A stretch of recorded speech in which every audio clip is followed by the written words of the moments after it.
Welcome to the City Lifestyle Podcast, Vegas edition, where we're covering the people, the places, and the events that make up our community. We're glad you're here. Welcome to the City Lifestyle Podcast, where we go over the people, places, and businesses that make up our community. We're so glad you're here. We have a special guest with us today, Mr. Kurt Ouchida, owner and co-founder of Braintrust. So, Kurt, welcome to the podcast. Hey, Yes. I'm happy to be here. This is exciting. This is exciting. Yeah. So, for our viewers and listeners, tell us a little bit about Braintrust.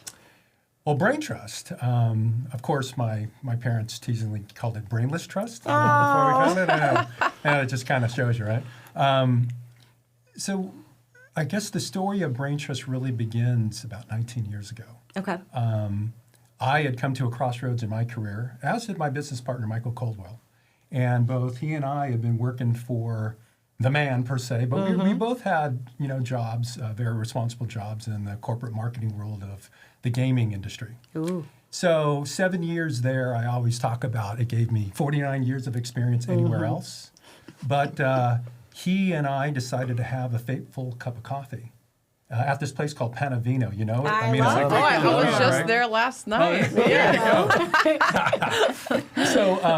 So he and I had this cup of coffee, and it became very apparent that we certainly saw the business community similarly, and we certainly saw that there was a need. And why did we see that there was a need? Because if you turn the clock back, 19 years, this thing called agency life was a lot different. It was not uncommon that you had a series of agencies, right? You would hire a PR agency to just do PR, advertising, just do advertising, media buying, from your neck of the woods. Yeah. And so you had all these specialists, and you didn't really have something that was under one roof. So we hatched this idea to call it a brain trust, to bring together really the heads of state per se, each of whom spoke a different part of the marketing schema, right? So, all under one roof and integrated as a full-service agency. We do branding, right? We do web development. We have a media buying team. We have a digital marketing team. Then, of course, we have PR and social media. And then, we do events and we do spectacle marketing. We do all those other great things. But I think it became very valuable. Why? Because I got to tell you, and Michael agreed back in the day, that, in our positions at our former companies, it was very inefficient that I was talking. I would give the same update, to 6 different times. 10 times a day, Yeah, and so, at the end of the day, you haven't actually done any work because you've been meeting. Yep. So the inefficiency, the proposition was to bring to market an integrated agency where we provided all the services, all under one roof. And 19 years later, I really feel, we are always trying to stay relevant by keeping our finger to the pulse of trends. And I know we can talk about that a little later, but in a arduous way, that's kind of how we arrived at creating Braintrust. The cup of coffee that changed the world. Oh, that's incredible. That's crazy. Yeah, and I had 2 sugars in mine. And And still remember the orders to this day. Yeah. Well, you guys have worked with everybody. It's like all different kinds of businesses over the course of your time with Braintrust. But you mentioned over the last 19 years, so much has changed. Yeah. If you had to say, looking back to the origin, what would be some of the biggest changes that you've seen in the business from then to now? Sure. I think if you look at it chronologically, right, Michael and I started this in 2006. Right? Yeah. So, and then what did we face? The Great Recession, 2008. Oh, gosh, brutal. So we reinvented ourselves. So we offered other services, and that, I wouldn't say it prepared us for what ultimately became the pandemic. But, right, when you have to look across and go, wow, our business levels are ebbing and flowing because there's this Great Recession, right? People weren't spending. And at that time, our wheelhouse, quite frankly, was hospitality and gaming. Oh, gosh, because, that was my background, that was his background. So it made sense. But it was a tough time for that industry. It was a tough time. Yeah. Now, advance the clock forward to, March of 2020, we are deemed a non-essential business. And overnight, right, things started to dry up. He and I had expanded to Manhattan, and we were running very effectively from that office there. And so we had to reinvent ourselves again. So how we prepared for that, it goes back to just staying relevant with the marketplace. So we were on the cusp of forming a digital marketing business, which we did, which Dustin Klein from our team runs. But again, it was a chance to kind of roll with the punches per se, but roll with the punches so that, not only we didn't get knocked down by the punches, when in fact we got up standing and we were able to then increase our bandwidth to go after a different type of business. And then lo and behold, the businesses that we ended up getting to were ones we were adapted for. And that happened to be in COVID prevention. Oh, wow. So, interesting. There was a huge RFP that went out by the Southern Nevada Health District. Yep. So, that was a huge cause. We were very much a part of it. We worked with the governor's office at the time in that space too. Nevada State Bank was another thing. So, again, we've had, in 19 years, we've been generalists in a lot of ways. But at the same time, our core is still, government. It's still professional services, then hospitality and gaming. But we've done a lot of cause marketing too, working with nonprofits, because in our DNA of this thing called Braintrust, we really seek out folks that really are natural helpers. And it's important that they, want to roll up their sleeves to provide a service, because, right, you can't survive this long if you're not, number one, good at what you do, but you got to be adaptable, but you also have to be a helper. And, you got to step beyond who you think you are to really get into the shoes of what the client needs and what their goals are. We talk about that all the time. All the time. So how do you dive into a new client? Like, how do you help them, whether it's someone larger like a Nevada State Bank that's been established versus new clients, especially here in town, that are coming into the market, maybe want local help? How do you kind of start that conversation with new clients? It's all about discovery. And, we have a number of processes that I think have really served us well. And obviously we've tweaked it in that 19-year span. But Chad, it really is something where we have to delve into what your goals are, your key performance indicators happen to be. And oftentimes, we even ask, how are your projections looking? So if you bring us in, where do you want to be? Because we want to help you get there. And so we're going to want to help you get there. Do you need to refine your brand, or do you need to create a brand for a startup? Do you need to then have a website presence? Because I think we would all agree that, right, a website is your storefront. It's your virtual storefront. Absolutely. For sure. So if people can't get to you, then, and they do the search, right, then you certainly should stand for something. So the other side of it is, in this discovery process, is not only looking at financials if you're willing to share them, but then also deploy some strategies, because I come from a background where it's corporate in its nature, such that I needed to take that long walk down a very empty hallway to a CFO's office and prove to them this is what we did. So the other side is, we want to know in this discovery where you've been, what you've done. And I think the reason why, because we would all agree, right? And I say this all the time. You probably have heard me say this before. This town, it's 2 degrees of separation. That's how we reconnected. Exactly. Through a mutual friend at the chamber. It's crazy. So when we go after new clients, are we the type that takes on everything? No, we don't. I think we've reached a point where we can be selective, but we know what we do well. And then I have a team of leaders who can run your brand, who can develop your website, who can create a very strategic advertising plan, a digital plan that supports that, as well as, PR directors and social media managers.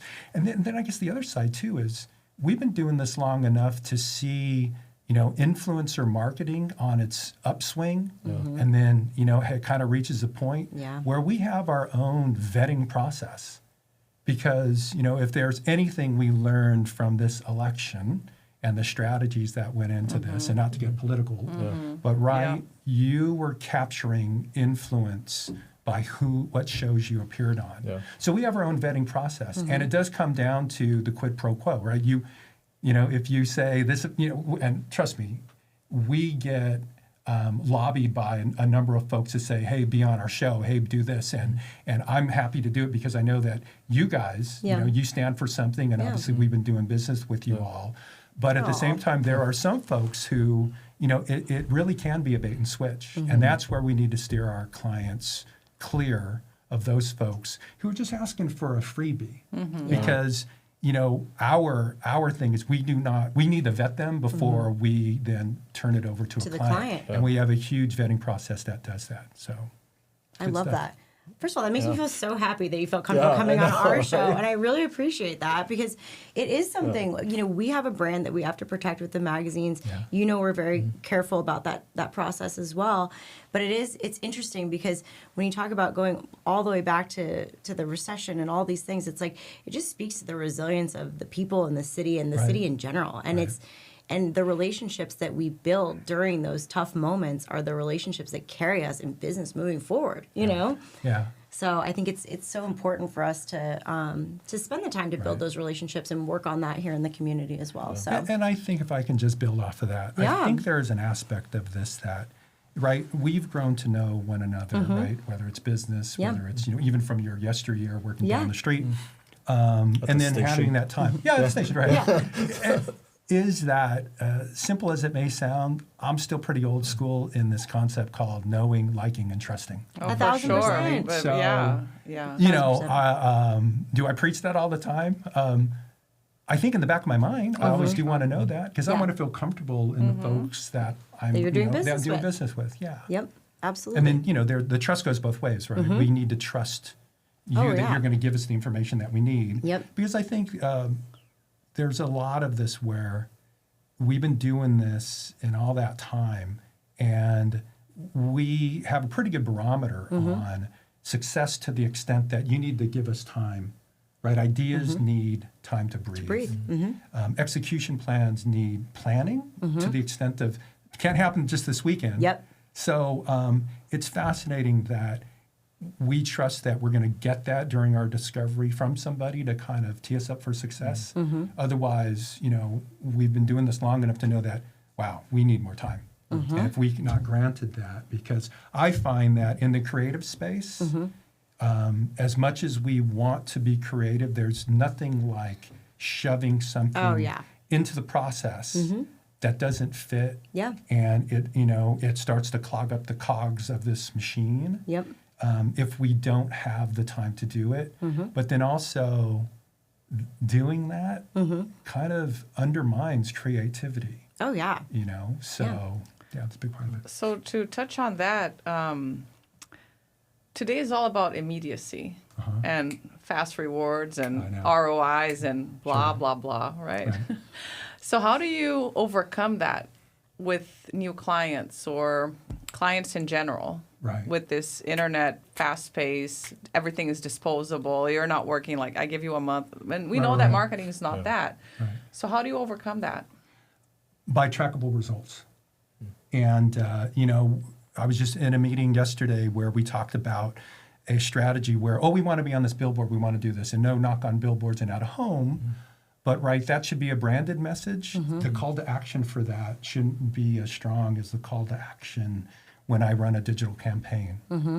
And so, I can't have my team, and we preach this a great deal. Our campaigns need to be tracked to the end result, to the nth degree, because otherwise we need to show value by proving measurement.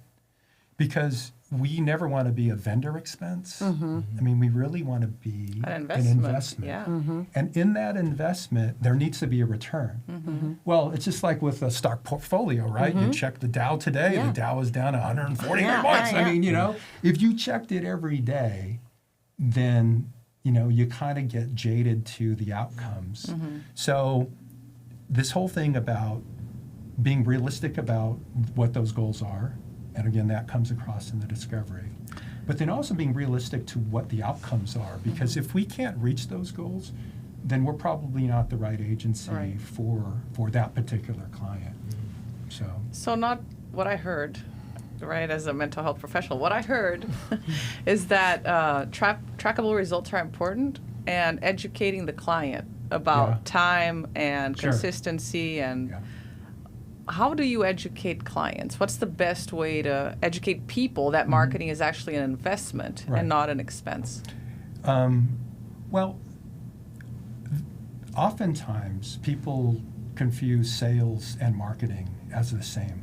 Okay. And it's really, the school of thought that I came from and Michael came from as well is that, right, sales, a marketer is to build up the market per se, right? That sounds kind of trite.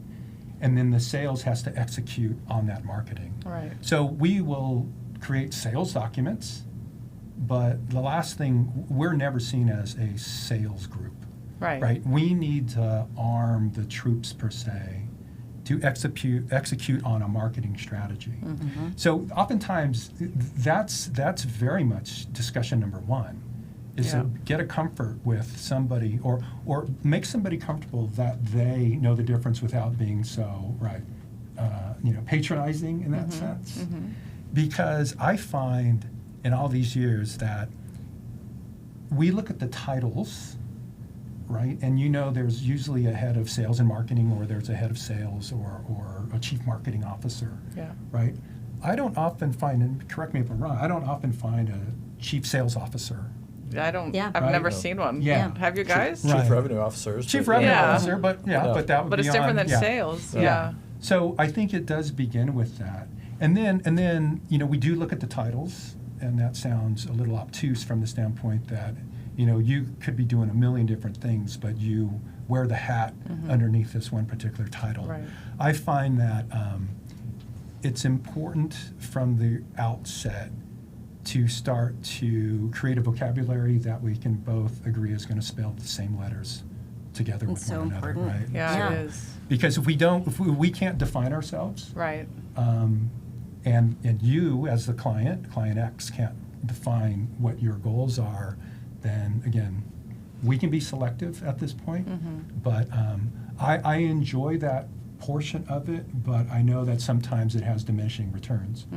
Because, if you are a small company and you're wearing, not only are you the person writing the checks, but then also you put all this blood, sweat, and tears in Yeah. bringing your product or your service to market, and then you're going to turn to us. Oftentimes, in that situation, I have our team serve as your de facto marketing department, right?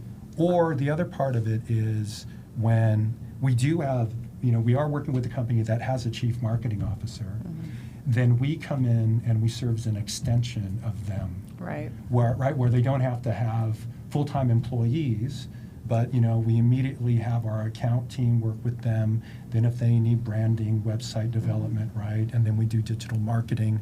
The great thing about doing both those under one roof is, right, if you create the website, then our team places all the tracking pixels, right? So Yep. that's a good thing that always Yeah. works. Yeah, and the communication is a lot faster and Yeah. flows better. It flows Yeah. better, and by the way, this marketing, it's not agnostic, right? Everybody seems to want to speak that, and we do encourage real collaboration. So somebody from the social media side of our team has this a great idea. Well, let's translate. What does that mean for PR? Because those are typically integrated. What does that mean for this big press launch that we need to do, or the debut or grand opening? Yep. So then all these things need to ladder up to, okay, are we prepared to launch the website in that time, or we're taking revenues from that? So yeah, it does range, but I do enjoy that. But I think oftentimes I need to stare that person in the eye and get a really good look on what they believe we can do for them. Very cool.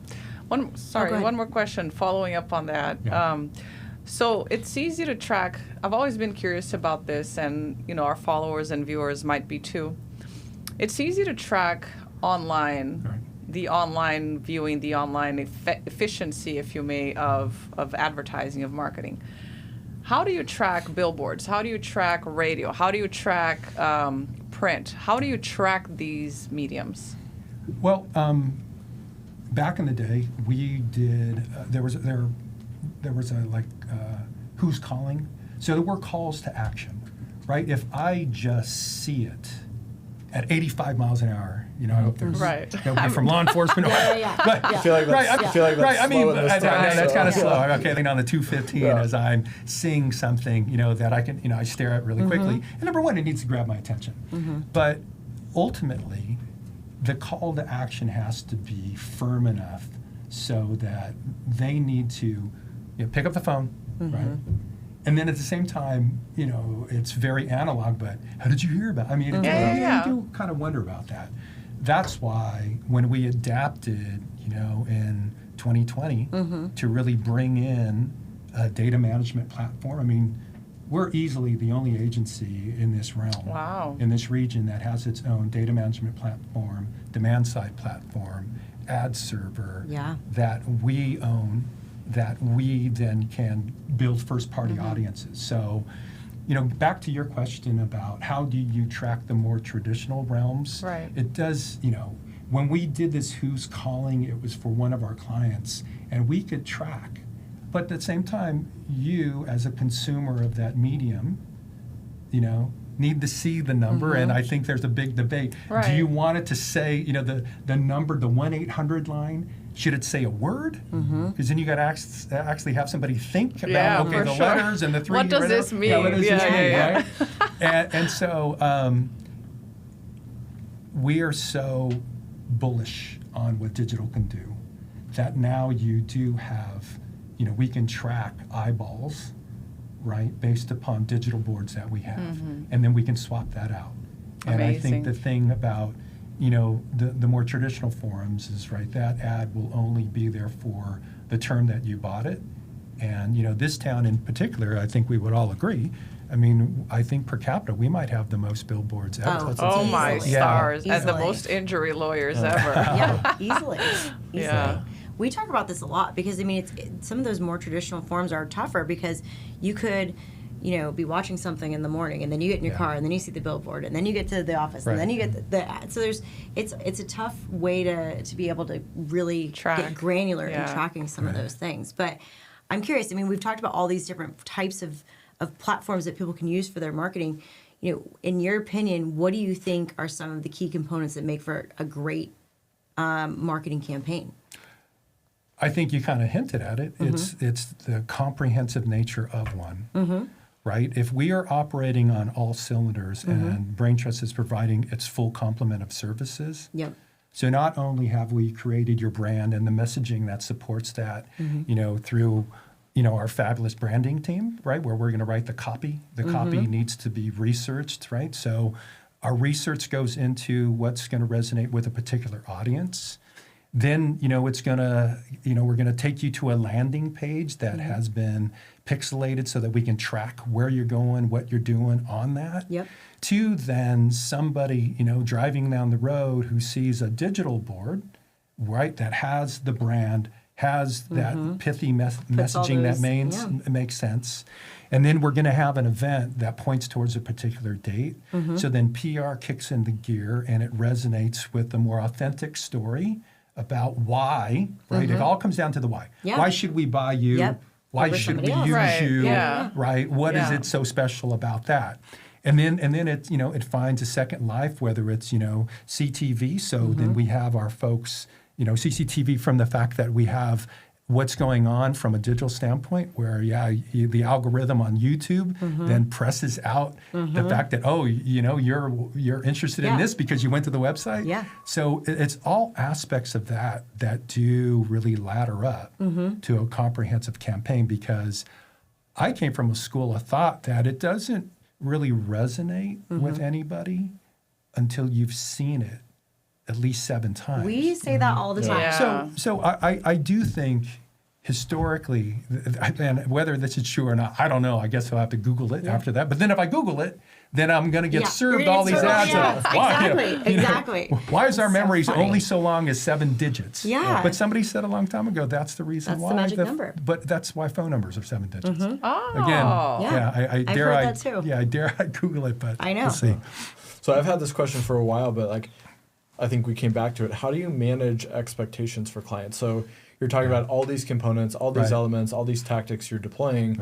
How do you say, like, what you're expecting out of this versus what we can actually produce, like, come together? Well, I think it is.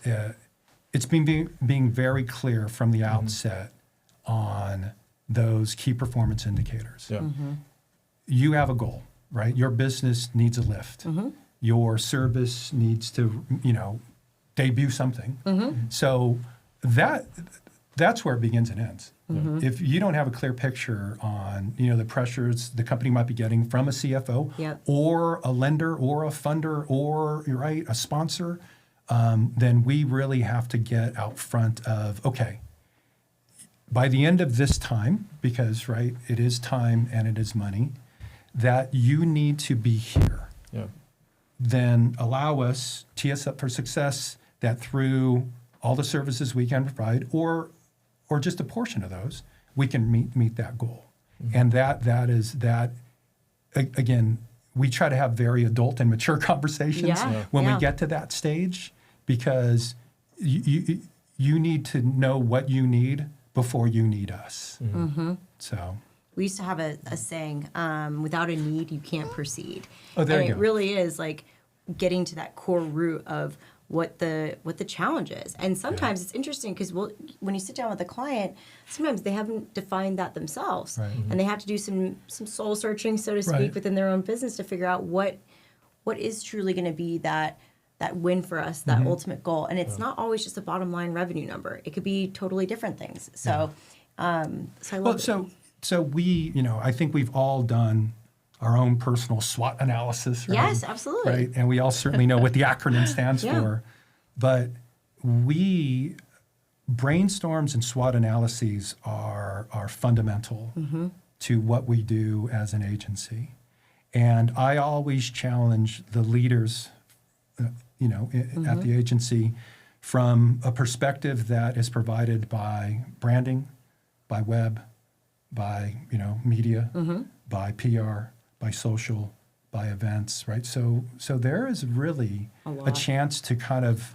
I've always requested that we all have a different worldview, we all have different experiences, And expectations. but bring it. Yes. Bring it. Let's close the door. Let's wrestle with this.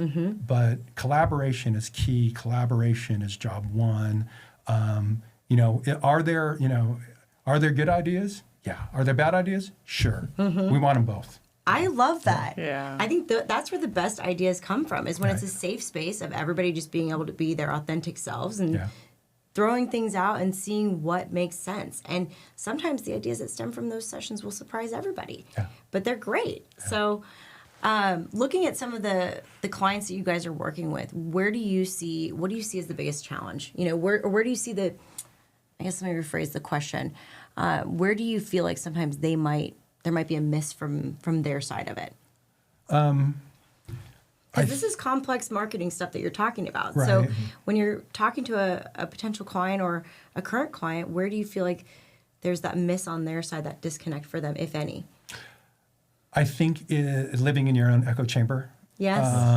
I think, having too many yes people. I think there's one thing that we also never wanted to be a part of the DNA at Braintrust was we're just not going to tell you words that you want to hear. I think we, being in many respects business advisors, want to be in an environment, where we can have those adult conversations, share those ideas, and be respectful if you disagree, but not be divisive in that way. So I think being in your own echo chamber, I think also not relying on or using the agency to have their antenna up higher than yours. Because, like I said, our leadership team, we challenge them on a daily, weekly basis. Step outside of this place called Southern Nevada, Let's start looking about what is trending. So it's staying ahead of trends. It's certainly adopting a methodology where you are going, okay, I mentioned Google before, Your Google alert needs to be pressing on this. But we do, want to be lifelong learners in that respect. I'm certainly, I think that's a big deal. So the other challenges is, we've lived through these waves of consolidation. I mean, part of the reason why, Michael and I kind of left our posts working for, big corporate gaming companies is we saw a consolidation happening in the marketplace. Oh, yeah. I mean, it impacted my wife back in the day. So she was the one that started her own company. And then when I decided to resign, I started working for her. I didn't know that. Yeah, and then at the same time, I kind of still do work for her. I love that so much. But Doesn't every husband? I love that so much. I love Robin, so this makes me so happy. But I didn't know that about you guys. I didn't know that was part of the story. I hung my shingle under her. I love and then it. obviously, once Michael and I had reached the point of critical mass, where, we decided to, get an office together. Yep. And then everything else just kind of fell in line. I mean, That's great. 2 people year one. I mean, we were 2 guys at a Starbucks with a laptop trying to get a Wi-Fi signal, and run our That's business. funny. And then, we have such a strong, brotherhood between ourselves that then that, 2 became 5, then 5 became 15.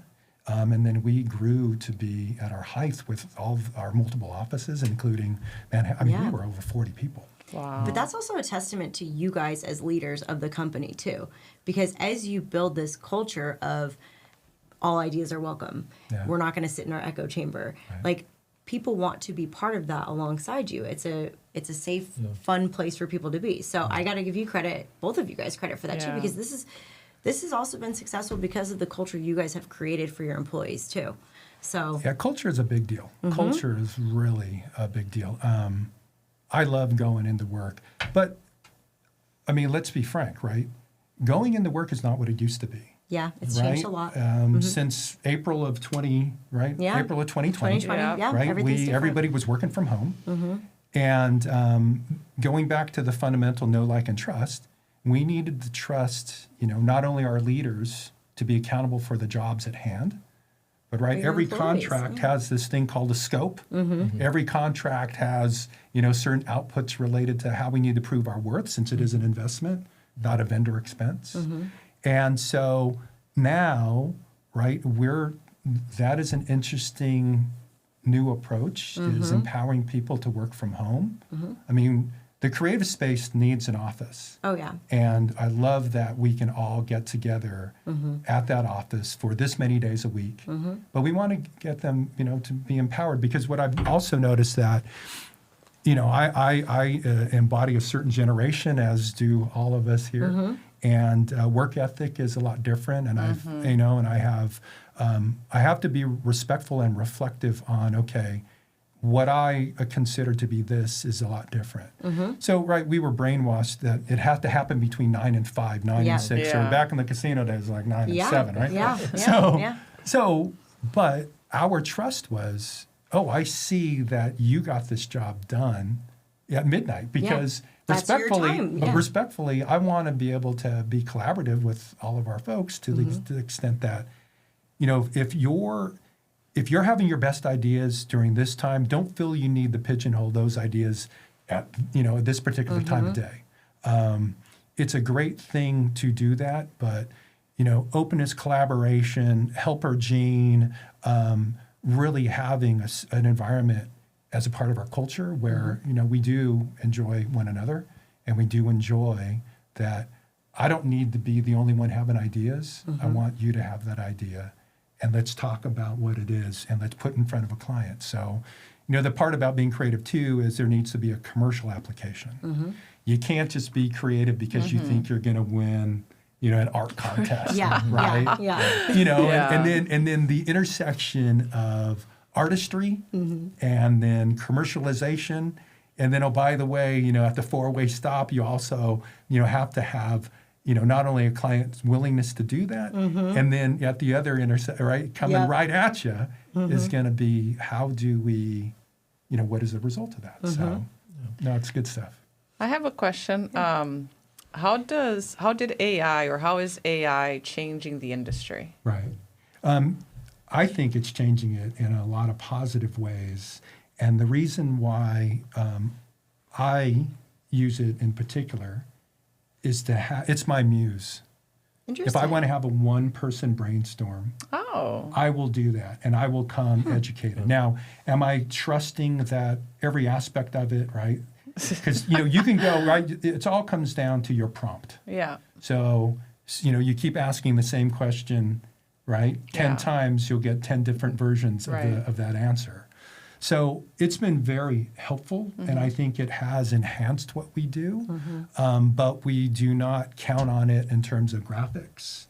We do not count on it in terms of copy, but we do count on it to kind of come prepare, or at least get the juices flowing per se, right? And so we do use it in that respect. Now, on the digital side, I mean, you would agree, AI's been, a factor in what happens digitally for the longest time. Yeah.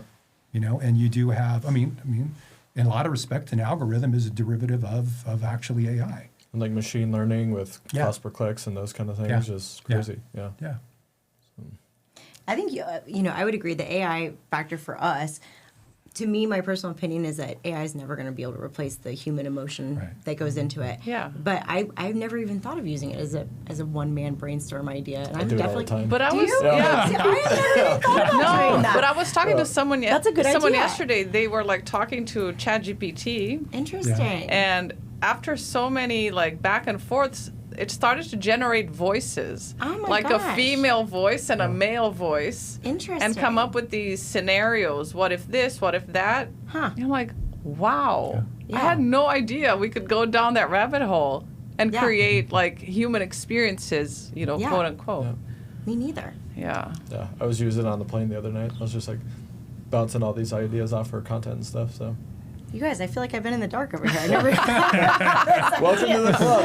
Yeah. I know, but I'm old school that way. If I have an idea, I'm probably going to be more likely to pick up the phone and call one of you guys and be like, "What do you guys think about this? Let's talk through it." Chad's favorite, Yeah. not. But No, that's why I'm just like, you two are good. You're the talkative two. I'll just sit exactly, over here in the corner with some commentary. And Oh left my to right. gosh. But it's so Funny. funny. Well, Kurt, if you could give everybody, one piece of advice in the marketing world, what would that piece of advice be?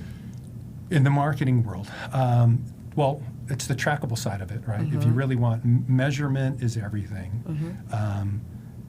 Research. Know your client, know the market, and research in terms of where the trends are coming from. Research in, potentially what maybe your competitors happen to be doing. I mean, let's be honest about that. Yeah. And then the trackability of it. I think that I would combine those with this thing called intestinal fortitude. I mean, because if you're launching a business, right, you gotta, You have to. Oh man. yeah, Chutzpah. yeah, and and I think about Michael and I and what surviving 2008, and then looking at each other and go, hey, let's reinvent ourselves. Let's add love this, let's that add so that. much. And then 2020, certainly You did it nothing again. to compare. Yeah. To that was just horrific Yeah. in so many ways, and then coming out of that in a way where hey, we've survived something like this, Yeah. not to the degree, Yeah. Yeah. but we needed to do that. So we've 19 years is really Congratulations something. on that. I mean, Congratulations, yeah. it's an amazing feat. So I started my career in 2009 making cold calls to potential clients Yeah. here in Las Vegas, Nevada, which was one of the worst Sure. recessions in the country. And I remember people telling me at that time, it was so hard. It was so hard. And you want to learn about overcoming rejection, try making cold calls in 2009 to potential advertisers. I got laughed at, cursed at, hung up on. I used to joke that the nice people would just hang up on me, But I remember somebody saying at the time, if you can figure out how to do business during this time, then you'll always be able to do business. Right. And I remember calling my mom at the time saying, this is so hard. She's like, well, if it was supposed to be fun all the time, they would call it play, not work. And so good piece of advice. But it is, the city's very resilient. The city, I love Las Vegas. I love Henderson. I love where we live. And I feel like this place's superpower. We will always be able to reinvent here. We will always come back swinging from all these different challenges that we've faced. And I give you guys a lot of credit because you said in the very beginning of this podcast that the adaptability was a huge factor for you guys. And truly, like, your ability to adapt and pivot during all these different huge moments has been just an incredible testament to you guys and to your team as well. So thanks. congratulations. Thanks. That's the infinite Yeah. mindset. Yeah, the infinite mindset, Yeah. exactly. Yeah. Exactly. Well, any other questions that you guys wanted to ask that we may have forgotten? This was awesome. No, It was awesome. We've I know, dissected I loved his having brain. you. I think I should have just been taking notes. I know. Well, you're just a wealth of knowledge, Yeah.